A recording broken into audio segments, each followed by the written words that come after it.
अब आपको दिखाते हैं पवित्र कबीर सागर के अंदर। पुण्यात्माओं, जितना आदरणीय और मान्य श्री गुरु ग्रंथ साहिब है, उतना ही आदरणीय और मान्य और ऑथेंटिक ये कबीर सागर है। और कबीर सागर गुरु ग्रंथ साहिब से पुरातन है, क्योंकि श्री गुरु नानक देव जी और परमेश्वर कबीर जी। हाँ, फिर प्रसंग रह गया थोड़ा सा कि जब परमात्मा, जब नानक साहिब जी को वापस भेजा कि वहाँ सतलोक से कि आप वहाँ जाइए बनारस में, काशी में आपको सतनाम मिलेगा। तो पहली उदासी, उदासी का अर्थ क्या होता है? ये तो यात्रा कहते हैं। पहली उदासी जो यात्रा की, संसार से उदास हो गए और सतलोक से वापस आ गए, बनारस की है पहली उदासी। तो वहाँ जाकर रामानंद जी से पूछा। अब नानक साहिब जी ने गीता जी के आधार से 7 श्लोक सेलेक्ट कर लिए, 7 श्लोक, और उनमें प्रत्येक पंडित से, ब्राह्मण से, गुरु से, जो हिंदू धर्म के थे, उनसे पूछा करते थे कौन ब्रह्मा का पिता है, कौन विष्णु की माँ, और शंकर का दादा कौन है, हमको देव बता। फिर ये प्रश्न किया करते थे कि तुम किसको मानते हो? श्री कृष्ण, गीता बोली, वो कहते थे श्री कृष्ण जी को। तो श्री कृष्ण जी अजर अमर हैं, क्या इनके माता पिता भी हैं? तो वही बोली बोलते थे वो संत, अजर व अमर हैं, कोई माता पिता नहीं, सर्वेश्वर हैं। तो वही जो परमेश्वर ने नानक साहिब जी से प्रश्न किए थे, वही सबसे वो प्रश्न करने लगे कि गीता जी अध्याय नंबर 4 के श्लोक 5 और 9 में, अध्याय नंबर 2 के 12 में, अध्याय नंबर 10 के 2 में गीता ज्ञानदाता कहता है कि तू, तेरे और मेरे अर्जुन बहुत जन्म हो लिए, हम तो जन्मते मरते हैं। तो फिर 18वें अध्याय के 62वें श्लोक में कहा कि तू सर्वभाव से उस परमेश्वर की शरण में जा, उसकी कृपा से तू परम शांति और सनातन परम धाम को प्राप्त होगा। वो कौन है वो बताओ? तो सट्टे मारते श्री कृष्ण ही अपने बारे में कह रहे हैं, छट दे गल, अपने बारे में कह रहे हैं। नानक जी आगे चल पड़ते थे। फिर काशी में जाकर के रामानंद जी से यही गोष्ठी की। तब रामानंद जी ने कहा था कि मुझे भी नहीं मालूम था भक्त, वो परमात्मा स्वयं उतरे हैं यहाँ पर। फिर नानक साहिब जी का कुछ विश्वास हुआ कि सचमुच देखते लूं। जब कहा कि कहाँ है वो, मुझे मिलाइए उनसे। अब वहाँ से आए थे न्यू थे, मैं प्रश्न उत्तर करूँगा यही। अब स्वामी रामानंद जी ने एक सेवक भेज दिया कि जा भगत जी को ले जाओ और भगवान से मिलाओ। परमात्मा को पता था कि आने लग रहा हमारा लाल, बैठ के खड्डी में कपड़ा बुने नहीं जानते। और जब नानक साहब ने देखा, करे तेरा गजब हो, ये तो वही है जो सचखंड में देखे थे। आंखों में आंसू भराए और कहते हैं, फाई सूरत मुल्क की वेश, ए ठगवाड़ा ठगी देश, खरा सियाणा बोता बार, ये दानक रूप रहा करता रे। लोगों आ जाओ देख लो, भगवान यो बैठा, ये बैठा। अब आदरणीय गरीबदास साहिब जी ने भी कहा है, झांकी वे कबीर की नानक की वाह, और वह सिखा के गल पड़ी कौन छुटावे था। नानक साहब ने कहा था, वाहे गुरु सतनाम मिलेगा। क्योंकि सतलोक में, सचखंड में मालिक ने बताया था कि ये सतनाम इतना इम्पोर्टेंट और वैल्यूएबल है, इसके जाप से मोक्ष डेफिनेट है। और ये भी कह दिया था पुण्यात्मा, अभी इसको किसी को बताना नहीं। यदि तुम अभी बता दोगे तो राज खुल जाएगा और इस काल का दाव लग जाएगा। ये काल के दूत संत इन्हीं मंत्रों को गुरु ग्रंथ साहिब से निकाल कर देना शुरू कर देते। और आज ये दास आपको कैसे पहचानवाता उस परम पिता परमात्मा को। इन्होंने जो आदेश परमात्मा का था फाइनल मान लिया। और नानक साहिब जी ने किसी सिख को सतनाम नहीं दिया। एक समय का प्रकरण है कि इसी भाई बाले वाली जन्म साखी में गुरु नानक जी और मर्दाना और बाला ये चले जा रहे थे समुद्र के ऊपर, लंका देखने जावे थे गुरु जी से प्रार्थना करके। तो तो नानक साहब ने कहा कि तुम मेरे पीछे पीछे आ जाओ और वाहेगुरु करते रहना। और ऐसे चल पड़े जैसे समुद्र पृथ्वी पर चलते हैं समुद्र के ऊपर। और नानक साहब जी सतनाम का जाप करने लगे उच्चारण करके। अब मर्दाना ने सोची गुरु जी तो ये जाप करें सतनाम 2 अक्षर का, तू भी कर ले। वो भी करने लग गया। वो लग गया डूबने गोते खान। तब नानक साहब जी ने देखा कि मर्दाना गुरु जी की करनी नहीं देखा करते, वचन का पालन कर। तो फिर वाहेगुरु कर, वो फिर वाहेगुरु करने लग गया, फिर ठीक हो गया। तो ऐसा झटका दे दिया नानक साहब ने परमात्मा के आदेश से कि तेरा आदेश होगा उसको दूंगा, नहीं दूंगा। ये शपथ लिखा जन्म साखी में। और ऐसा झटका दे दिया कि आने वाले सिख समाज ने इतना परहेज कर लिया, इस नाम का जिक्र नहीं करते। हर जिस कारण से काल के दूता का हाथ ना लग गया ना, तो आज ये नाम बता देंगे 2 अक्षर का, ये 5 काल के जाप दे रहे, ये पार कैसे करेंगे आपको।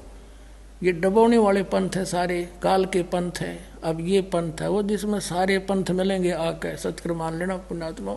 अब आपको दिखाते हैं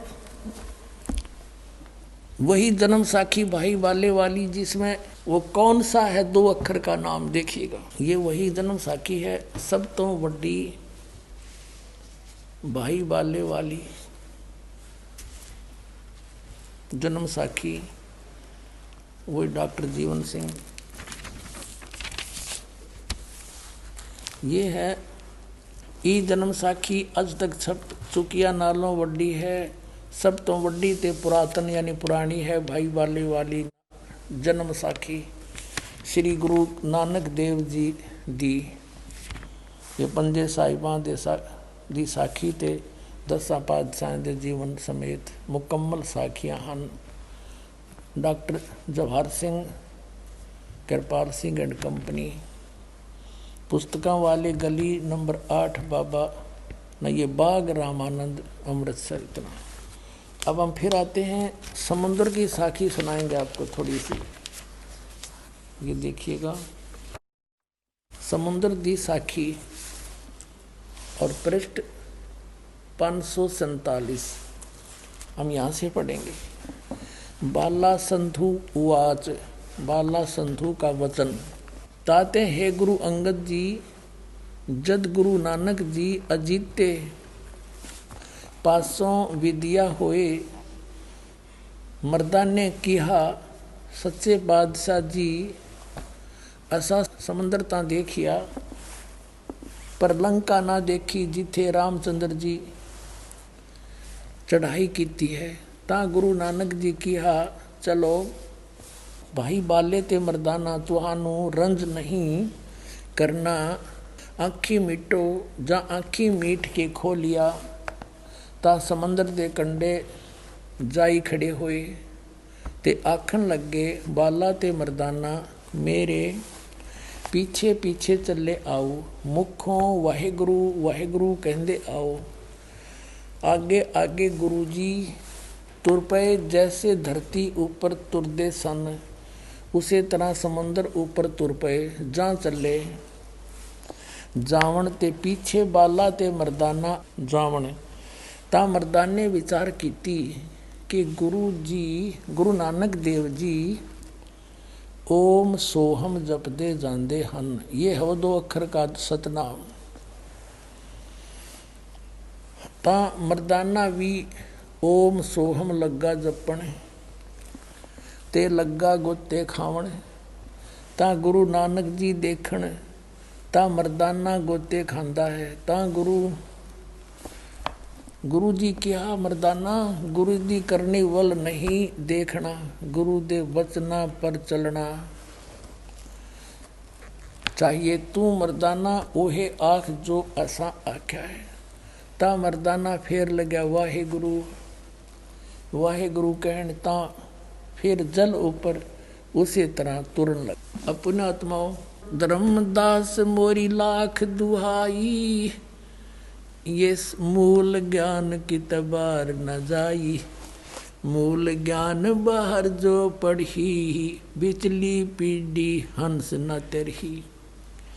धर्मदास जी से कहा था, धर्मदास मेरी लाख दुहाई, ये सार नाम की तबार न जाई।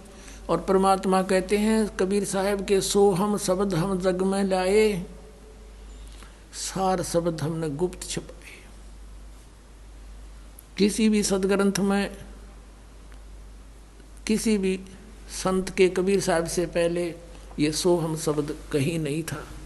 तो इसी प्रकार आदरणीय नानक साहिब जी को भी परमात्मा की सख्त हिदायत थी। आपने पढ़ ली जन्म साखी में कि भगवान ने कहा था, वो तो विस्तार से तो लिखन में फर्क रह गया होगा। नानक साहब कहते हैं, जो आपका हुक्म होगा वही सुनाऊंगा, सतनाम ने नाज्य कर नहीं करूँ, आपकी रजा में रहूंगा। अब नानक साहब ने ये झटका भी देना जरूरी था। नानक साहब ने इस मंत्र का उच्चारण करना भी जरूरी था, ये बताने के लिए मोक्षदायक का ये सतनाम है 2 अक्षर का। जे तू पढ़ा पंडित बिन 2 अक्षर बिन 2 नावा, परनवत नानक एक लंघाए जे कर सत समावा। उसी पंडित से जाकर परमात्मा ने कहा, जो उनको गीता पढ़ाया करता, कि इन 2 अक्षर के बिना जो तू पढ़ा ना 2 अक्षर का नाम, वो ये गुरु पूरा कहावे 2 अक्षर का भेद बतावे। तो उसमें कहा कि यदि इस 2 अक्षर बिना तेने ये नहीं है तेरे पास, तो पढ़ने का कोई फायदा नहीं, कितना पढ़ लिया तूने, और ये अक्षर तुम्हारी इन पोथियों में नहीं है, ये तो सतपुरुष संत बताते हैं। तो पुण्यात्माओं, ये झटका इसलिए देना अनिवार्य था कि कहीं आने वाले समय में कोई यह गलती कर दे और बात बिगड़ जाए। बाला जी ने सारी बात बता दी, बाला भाई ने, कि मर्दाने गेलनू बनी, सारा सिख समाज एकदम साधा सतर्क हो गया। और आने वाले उन बुद्धिमान गुरुओं ने, सिख धर्म के गुरुओं ने सोचा वाणी कलेक्ट करते समय कि ये नानक देव जी ने तो खूब बोल रखा था, अलग से भी बोल रखा वाणी, वो निकाल दी वाणी, रखी नहीं उस गुरु ग्रंथ साहिब में, कि कहीं गलती से कोई सिख बच्चा इसने पढ़ ना ले और गुरु जी की आज्ञा की अवहेलना हो जाए और नुकसान हो जाएगा। जैसे मर्दाना डूब गया था और कहीं हानि ना हो जाए, और ये झटका देना अनिवार्य था। किसी भी सिख समाज के पास सतनाम नहीं पुण्यात्माओं, पूरे विश्व में इस दास के अतिरिक्त, ये समझ लेना। बोलो सतगुरुदेव। और मोक्ष इस सतनाम से होगा, और कोई मार्ग नहीं मोक्ष का, और कोई मार्ग नहीं। तो अब जैसे कबीर सागर में 600 वर्ष पहले लिखा था परमात्मा ने कि बर में पंथ हम ही चल आवे, और सब पंथ मिटा के एक पंथ चलावे। पुण्यात्माओं, ये एक अनमोल खजाना हाथ लगा अपने आपको दृढ़ विश्वास कराने के लिए, ताकि आप जल्दी संभल जाओ, और लेट करोगे उतनी देरी बनेगी। और इसलिए आपको बार बार रूबरू कराते हैं कि जल्दी समझ में आ जा आप जी का, और अपना कल्याण कराने के लिए सब बरवाड़ा में आ जाएं, और कल्याण हो जाएगा आपका।